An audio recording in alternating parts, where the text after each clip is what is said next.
A brief analysis of the film Persona. Persona is a Swedish experimental avant-garde style psychological drama written and directed by Ingmar Bergman and released in 1966. Persona features two female characters, Elizabeth Vogler and her assigned nurse Alma, played by Liv Ullmann and Bibi Andersson respectively. And these are essentially the only characters we are with throughout the entirety of the film. Many critics herald Persona as one of the greatest works of cinema ever produced, and often it is lauded as Bergman's best. Elizabeth is a well-known stage actress who suffers an emotional breakdown on set during one of her performances, suddenly refusing to speak and becoming voluntarily mute, now lying in bed at the psychiatric hospital in Stockholm. She has withdrawn into a stubborn silence, unwilling to converse with her doctor or Alma, abstaining from even uttering the most rudimentary words of yes or no. We only understand Elizabeth's emotions and internal mental states through her facial expressions, exclusively communicating through non-verbal means with nods and gestures, smiles, looks of fear, discomfort, and dis-ease. In one scene, she is pacing her room in her nightgown as the television reports news from the Vietnam War.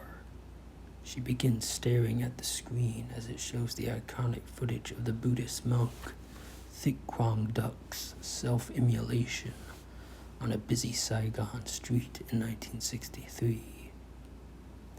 As he sits there engulfed in flames, sitting in a nearly unflinching, meditative stillness as he burns, Elizabeth steps back, trembling into the corner with horror and shock, the camera close to her face. She is covering her mouth, gasped, but unable to look away, until the sound of crackling flames as shouting bystanders finally ends, leaving only her slow, heavy breathing for us to hear.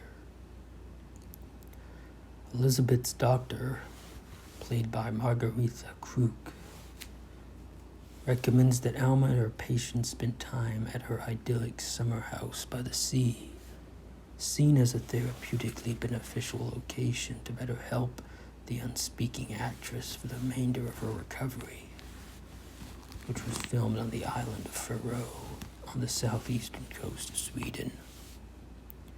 Here, the more mentally stable, happier, and confident Alma and her quietly attentive patient develop a closer relationship, as well as a gradual reversal of roles, and their identities become ever more entwined.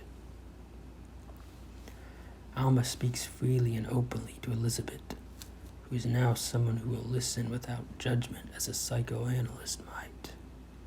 Elizabeth is now an outlet for her personal catharsis. Alma sits in a chair while Elizabeth receptively listens on the bed with a cigarette in her hand. She talks of a trip with her fiancé, Carl Henrik, related to her revealing a sexual encounter with two young teenage boys as she and her friend Katerina were sunbathing nude on the beach, nonchalantly confessing this secret, spontaneous affair that produced the most intensely passionate erotic pleasure in explicit detail, with nostalgic laughter but also shameful regret. Elizabeth allows her to relay her most intimate, hidden feelings, consolingly rubbing her hand through her hair with a smile as she cries into her chest, still burdened by a lingering guilt over this event that was hitherto undisclosed. Later, Alma is driving to deliver mail, taking a short typed letter written by Elizabeth for her doctor. The envelope is unsealed, and she decides to read its contents. It mentions her divulging the story of the beach orgy to her, along with how she became pregnant and subsequently received an abortion. She writes about wanting to live like this forever in the quiet, peaceful seclusion of the doctor's cottage, and describes Alma in a similar manner to how a psychiatrist might write of a patient in their confidential notes as a subject she is studying. Alma becomes angered, feeling betrayed and used by Elizabeth for manipulative purposes. She desperately wants Elizabeth to speak to her, to communicate with her, saying it doesn't have to be anything special. With frustration rising, she pleads for her to respond. Knowing that it is useless, she becomes enraged. Alma feels she is being mocked behind her back. She confronts Elizabeth about the letter while gathering plates on the table outside. Filled with rage, she grabs Elizabeth by the shoulders and begins shaking her, screaming that she is going to talk to her. Elizabeth slaps her multiple times in self-defense until Alma's nose bleeds. Alma picks up a pot of water that is boiling, which we finally hear Elizabeth speak for the first time. At least the first time that's not unambiguously a hallucination. In the bathroom, after splashing water over her face, Alma begins sobbing into the towel. Regaining composure, she returns to the kitchen in a calmer mood, taking a cup of hot tea or coffee that was offered by Elizabeth. She says to Elizabeth, "The doctor says you are mentally healthy, but I wonder if your madness isn't the worst kind." Elizabeth storms off after Alma says these things, says how she knows she's rotten. Alma immediately regrets these words and chases after Elizabeth, begging to be forgiven for acting so idiotically, the camera tracking her on the rocky, gravelly beach as tidal waves crash on the shore behind them. It is as if Alma is now the one collapsing psychologically.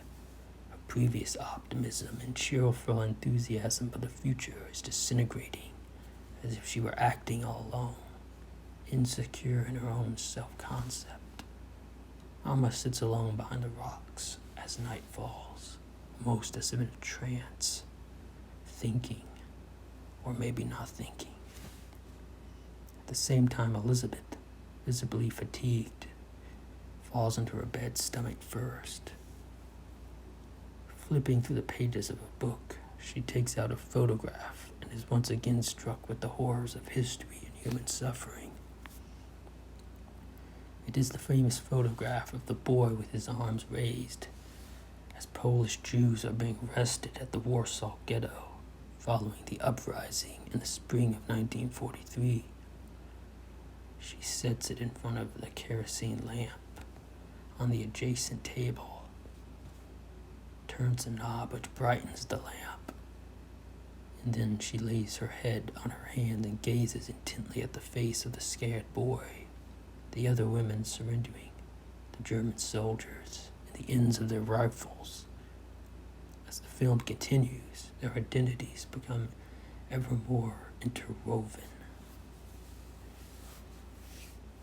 Alma decides to speak to Elizabeth, to tell her, somehow knowing what has caused Elizabeth to become mute, to try and disappear from the world. She declares, "I am not Elizabeth Vogler," with intensity and an uncertain, dreadful fear.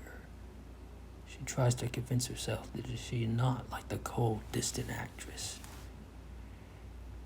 that has rejected motherhood, that she would not become repulsed by her own child, unable to evince love to the son she wished had been stillborn, and has now come to resent. This provides context to the earlier scene in the hospital when Alma hands Elizabeth a photo of her son that was included in a letter from her distraught, guilt-ridden husband, and she proceeds to tear the picture in half. Suddenly, this recalls the opening montage. Strange footage, which includes a sheep whose blood is being drained, a spider crawling across the camera lens, a nail being driven into the palm of a hand, and then the boy waking up in the morgue, reaching out and touching a blurred face of Alma or Elizabeth, trying to connect, to feel, trying to get the attention, to get motherly affection. Then, with an uncanny optical effect, the faces of Alma and Elizabeth are fused in a frightening close-up, half as Alma, half as Elizabeth, together in a jolting picture of disfigured duality, with the disturbing, piercing ringing of wind instruments bombarding our ears. We are left wondering, as time progresses, where one ends and the other begins.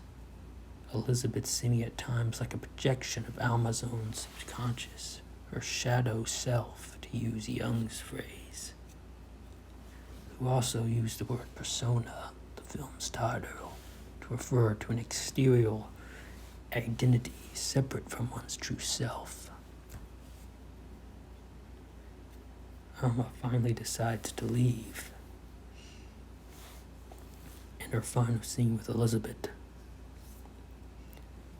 she's taking her by the hand, telling her to repeat the word that she says. And the word is nothing.